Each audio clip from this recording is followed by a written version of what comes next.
안녕하세요. 제콩입니다. 2023년 5월 기준으로 골판지 제지 업종의 주요 지표를 리뷰해 보는데요. 최근에 아세아 제지와 신대양 제지 관련한 몇 가지 변화에 대해서 한번 얘기해 보겠습니다.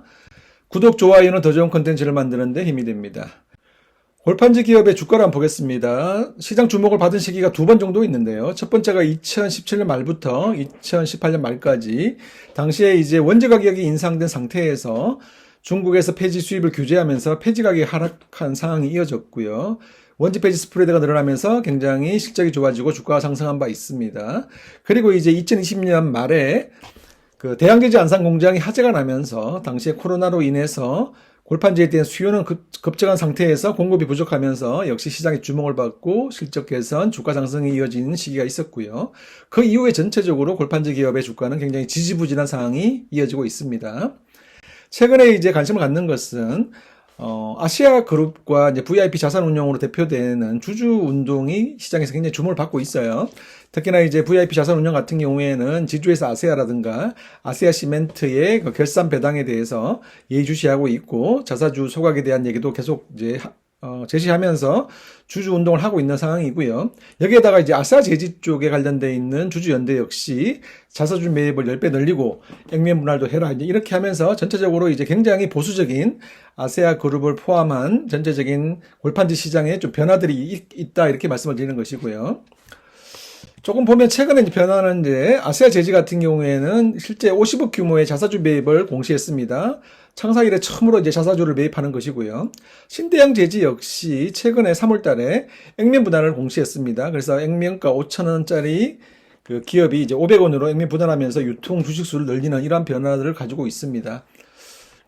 자, 아세아 제지부터 조금 살펴볼게요. 아세아 제지는 이제 앞서 말씀드린 것처럼 주가가 2021년 상반기까지 좋았고요. 그 이후에 지지부진한 모습이 이어지고 있어요. 현재 시가총액은 3,100억 정도 되고, PER은 3.3배, PBR은 0.4배 정도에서 거래되고 있습니다. 배당 수익률은 2.8% 정도 됩니다.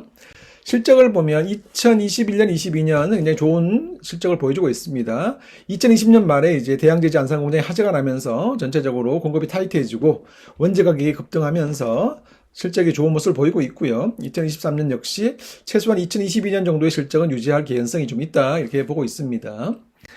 자, 최근에 두 가지 공시를 했어요. 첫 번째 공시는 뭐냐 하면 그 골판지 제조 공장을 다시 신설하는 공시를 했습니다. 규모가 대략 한 1,900억 정도 되고요.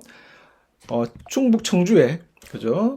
골판지 제조 공장을 신설한다. 그래서 2026년 말까지 이 공장을 이제 설비 투자를 마무리하겠다 이렇게 공시를 하나 했고요. 굉장히 대규모죠. 또 하나 공시한 것이 자사주 취득입니다. 앞서 말씀드린 것처럼 50억 규모의 자사주 취득을 공시했고요. 이게 이제 창사 이래 처음 있는 변화이기 때문에 조금 더 관심을 가질 만한 그런 변화라고 볼 수 있습니다. 신대양 제지입니다. 신대양 제지 역시 2021년 상반기 주가 고점이었고요. 그 이후에 주가는 지지부진한 모습이 이어지고 있습니다. 시가총액은 3,400억 정도 되고요. PER은 7배 정도 되고 PBR은 0.55배 정도 됩니다. 시가 배당률은 대략 한 1.5% 정도 되는 그런 기업입니다. 실적을 보면 이제 대양제지 안산 공장이 화재가 났기 때문에 자회사잖아요. 그렇기 때문에 2020년 실적 대비해서 2021년과 22년은 좀 부진하지만 대양제지 안산 공장이 가동하지 못함에도 불구하고 일정 수준 이익은 유지하고 있다. 이 점은 우리가 좀 관심을 가질 만한 얘기이고, 그리고 대양제지 안산 공장은 2025년부터 이제 가동을 예정하고 있습니다. 신대양제지 역시 최근에 이제 굉장히 의미 있는 변화는 주식 분할을 결정했습니다. 그래서 액면가가 500원으로 바뀌었고 유통 주식수가 확대되는 이런 변화가 있는 것이고요. 다만 이제 배당 자체를 보시면 여전히 그죠. 현금 배당 성향이라는 것은 그에 벌어들인 순이익에서 몇 프로 정도 배당하느냐에 대한 얘기인데 아직 10% 미만의 현금 배당 성향을 보여주고 있습니다. 그래서 배당금은 1,250원 정도 수준이고 시가 배당률은 한 1.5% 정도 되는 수준입니다. 자, 신대양 제지, 아세아 제지의 이제 작년 2022년 말 기준으로 현금성 자산을 보면, 그죠? 아세아 제지는 대략 현금성 자산이, 대략 한 1,800억 정도 되고요. 그죠?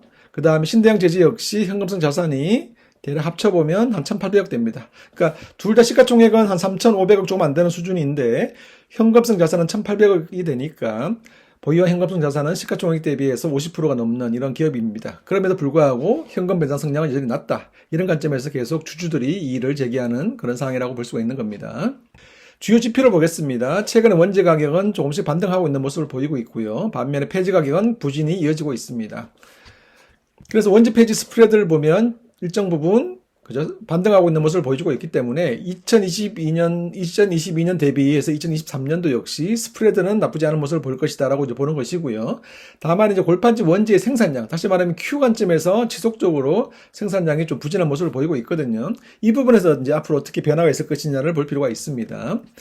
관련해서 이제 주요 골판지 관련된 주요 수요처를 보면 가장 크게 사용되는 것이 농수산 쪽, 그 다음에 음식료, 자파 그리고 택배 쪽, 그다음에 일정 부분 이제 포장 쪽인데 이런 쪽 부분에서 이제 얼마나 또 시장이 좋아지느냐를 볼 필요가 있어요. 택배 시장은 작년 하반기부터 꾸준히 좋은 모습입니다. 대략 전년 대비해서 한 15% 내외 정도의 물동량 증가를 보여주고 있고요. 그다음에 우려가 됐던 부분이 이제 온라인 거래액의 성장률이 지속적으로 둔화되고 있는 모습이 문제였거든요. 그런데 이제 2023년 지나면서 조금씩 온라인 거래액의 성장률도 조금씩 반등하는 모습을 보이고 있다. 그래서 Q에 대한 고민들이 여전히 있긴 합니다만은 조금씩 개선되는 그런 시그널은 우리가 발견할 수 있다. 이렇게 말씀드릴 수 있는 겁니다. 그리고 이제 폐지 수익가는 여전히 낮은 수준이고요. 펄프 수익가가 이제 고민이 많았거든요. 특히나 이제 제지업종, 한술제지 같은 이런 제지기업들 입장에서는 펄프 가격이 이렇게 상승할수록 원가에 고민들이 많았던 것이죠. 근데 최근에 펄프 수익가는 천장을 찍고 조금씩 조정을 받고 있는 그런 모습을 보이고 있고, 골판지사 입장에서도 이제 펄프는 일정 부분 표면지에 사용되는 부분이기 때문에 원가에 있어서의 조금 더 수혜를 또 우리가 예상할 수 있는 그런 변화라고 말씀드릴 수 있습니다. 자, 이상은 요약해 보겠습니다. 골판지 업종은 스프레드 개선과 Q 부진에서 점차 벗어나는 모습을 보이고 있다. 그래서 2023년도의 실적은 2022년 수준 또는 조금 더 양호한 모습이 되지 않겠느냐 이렇게 전망해 볼 수 있습니다. 또 폐지 가격이 안정화되고 있고 펄프 가격도 천장을 치고 조금씩 조정을 받고 있다는 것도 의미 있는 변화입니다. 골판지 기업의 주가는 가장 중요한 것은 실적일 것이고요. 두 번째가 이제 주주 친화적인 정책의 이제 변화라고 이제 볼 수 있는데요. 아세아 제지 같은 경우에는 50억 규모의 자사주를 매입하고 있고, 신대양 제지는 이제 액면 분할을 한 상태입니다.